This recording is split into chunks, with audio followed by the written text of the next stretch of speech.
He was one of the biggest leading men in Hollywood history, married 3 times, worshipped by millions of women, and he took the truth about who he really loved to his grave.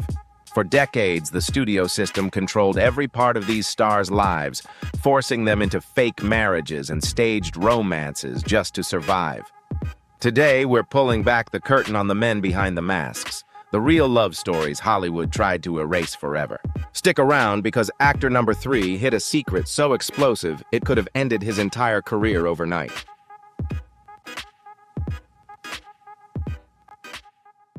Montgomery Clift. Montgomery Clift arrived in post-war Hollywood as a different kind of leading man. He was handsome, certainly, but not in the old, chiseled marble statue way many stars before him had been.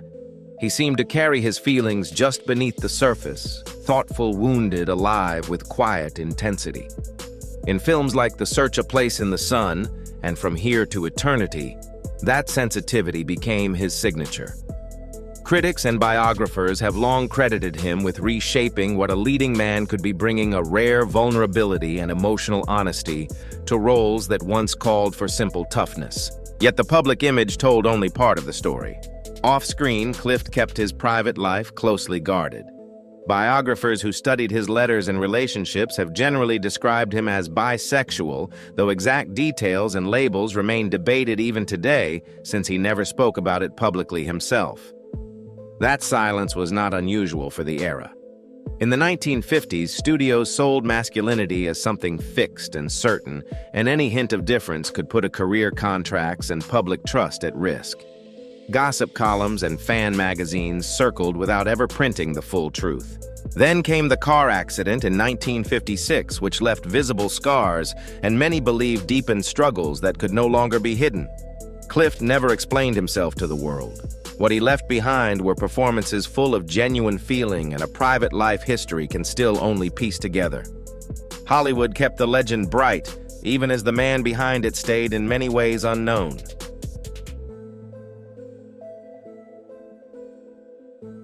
Cary Grant. Cary Grant embodied old Hollywood elegance made human. He moved through every scene with polished wit and an ease that seemed almost effortless. He's often remembered as one of film's most enduring icons, celebrated for his good looks, debonair style, and effortless command of romantic comedy. That image was carefully built. Grant didn't just play sophistication, he became the very picture of it, wrapped in perfectly tailored suits and razor-sharp timing. But alongside that public legend ran a quieter, more debated story. For years, Grant shared a close domestic life with actor Randolph Scott. The two men lived together on and off for roughly a decade, and speculation about the nature of their relationship began almost immediately and has never fully gone away. Later, biographers and memoirists have continued to ask whether the bond was simply close friendship, something romantic, a bit of image management, or some blend the historical record may never fully clarify. That uncertainty is part of the honest picture. Grant married 5 times over his life, though this doesn't erase the long-standing questions about his private world. It just means the evidence deserves care rather than easy conclusions. He never publicly addressed the true nature of his relationship with Scott, and historians still disagree on how far to read into it. What's clearer is why such silence made sense at the time. Hollywood before the modern era treated masculinity as something to be sold, and studios worked hard to protect a leading man's image from anything that might complicate it. So publicly, Grant remained the charming, unshakable gentleman audiences adored, while the more private questions about his life quietly endured just off camera.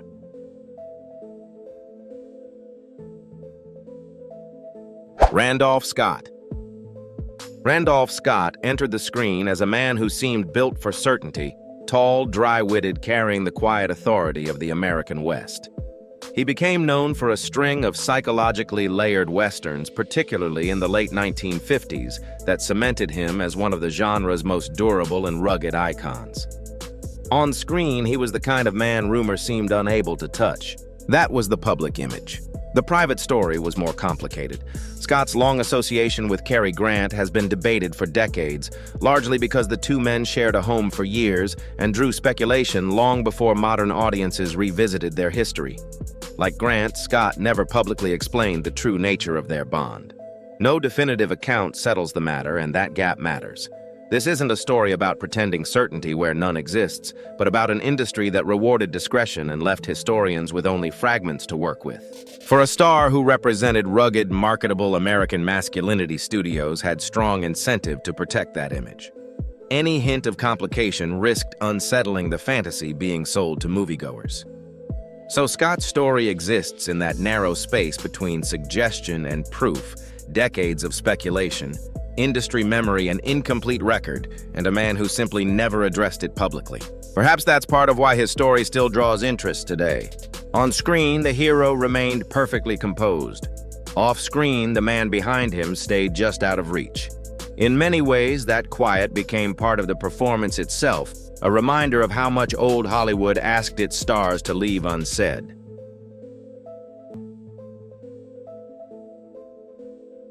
Ramon Novarro. Ramon Novarro belonged to an even earlier Hollywood dream. In the silent era, he was marketed as exotic noble and almost dangerously handsome. His stardom reached its peak with Ben-Hur, the film that lifted him into the top tier of silent screen idols. He looked untouchable on screen, but early Hollywood could be unforgiving toward anyone whose private life strayed from the image the studios had built. Later, biographers documented relationships between Novarro and men, and historians of queer Hollywood history often point to his life as a clear example of how concealment functioned in an era when living openly simply wasn't possible. Still, it's worth noting that some of what we know comes from later biographical research and reconstructed accounts rather than anything Novarro confirmed himself during his lifetime. The broader pattern, though, is well supported by history. What's beyond question is how dangerous that period could be. Studios' tightly controlled public image morality codes grew stricter, and the threat of gossip or blackmail followed many stars. For someone whose appeal rested on a very specific version of masculine allure, privacy wasn't a luxury, it was protection. Novarro's story takes on a particularly tragic weight because of how it ended. He was murdered in 1968, and the crime pulled deeply private matters into public view in a way Hollywood had long worked to prevent. The real tragedy was never that he loved men.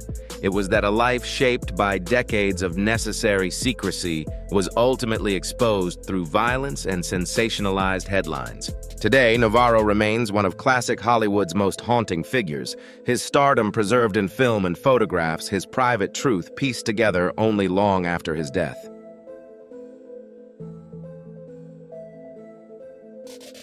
Cesar Romero. Cesar Romero made charm look effortless. Stylish, witty, and perpetually polished, he seemed to glide through Hollywood rather than simply work within it. His career spanned decades, from musicals and light comedies in the studio era to television fame decades later as the Joker on the 1960s Batman series. Publicly, he was also known as one of Hollywood's most famous lifelong bachelors. That fact alone proves nothing, of course. Plenty of people remain unmarried without it meaning anything at all. But Romero's private life has long drawn quiet speculation, partly because of his consistent discretion, and partly because old Hollywood often described certain men as sophisticated, yet permanently unattached, a kind of coded language of its own. Later writers and historians of queer Hollywood have often placed him within that pattern, though the public record remains incomplete. And in an era built on discretion, incompleteness itself tells its own story. Within the old studio system, some stars found a way to survive by being socially dazzling while remaining romantically unreadable. It was a strategy that could protect careers and reputations, but it also meant compressing a full human life into a carefully maintained surface. Romero clearly understood presentation. He knew how to appear at ease while revealing very little beneath it. Perhaps that's why his story doesn't read as scandal today. It reads more like quiet discipline, a kind of survival through performance. He stayed visible in nearly every way except the one that would have carried real risk. The smile, the wardrobe, the wit all remained, along with a mystery Hollywood was more than happy to leave unexamined.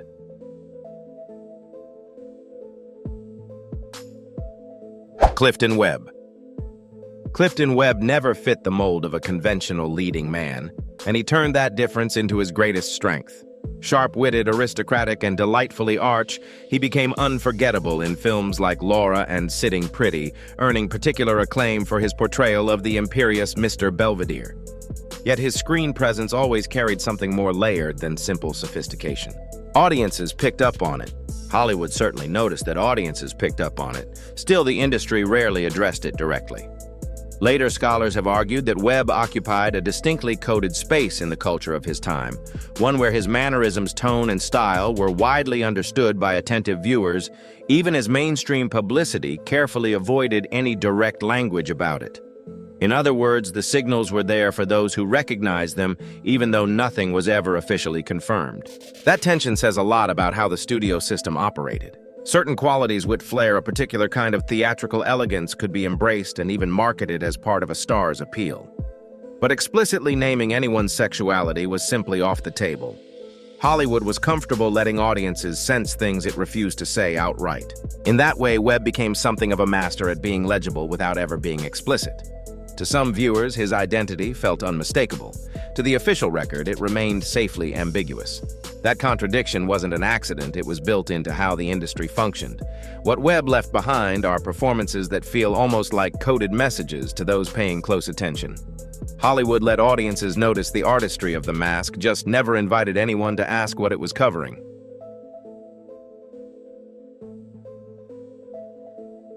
Roddy McDowall. Roddy McDowall was one of those rare performers who seemed to belong to every generation.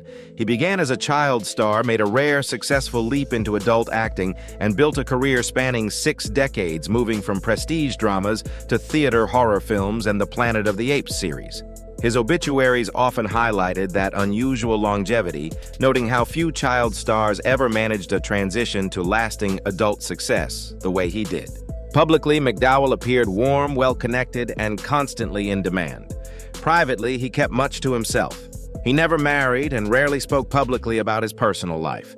Later memoirs, interviews, and biographies have described relationships with men and placed him within a broader circle of Hollywood's discreet gay social world during that era. It's worth noting, though, that much of this comes from accounts written after his death or from biographical research rather than anything McDowall stated publicly himself. That kind of privacy made sense given the world he worked in. Old Hollywood didn't need formal confessions to instill caution. Industry gossip and social pressure did that on their own. A performer could be known and accepted within private circles while remaining carefully unreadable to the general public. McDowall's story feels less like hidden scandal and more like quiet protective discretion. Friends adored him, colleagues trusted him deeply, and his career flourished for decades, yet his private life remained something he kept separate almost by habit. He left behind a beloved public image and a personal history that historians still piece together with care. That enduring mystery says less about McDowall himself than about a system that trained everyone in it to keep certain truths carefully guarded.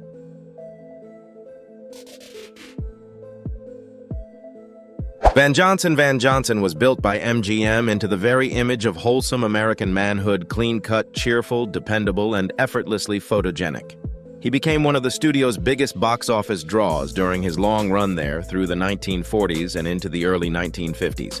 Everything about his image was designed to put audiences at ease. He wasn't just handsome, he felt safe. That word safe carries extra weight when you look closer at the story that later emerged around him.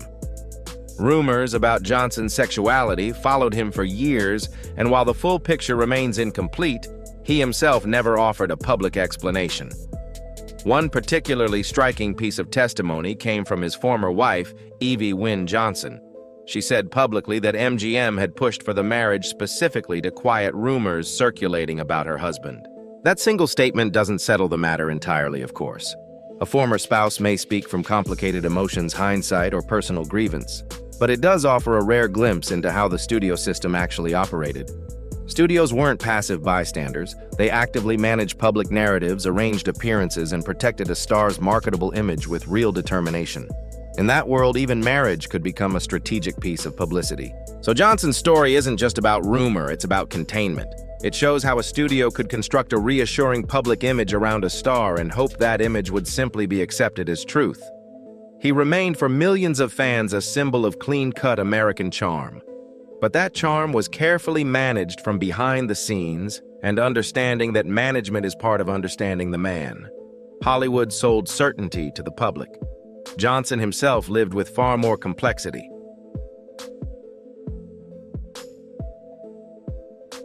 Thank you for watching. Don't forget to like, share, and subscribe to the channel so you don't miss any new videos. See you in the next one.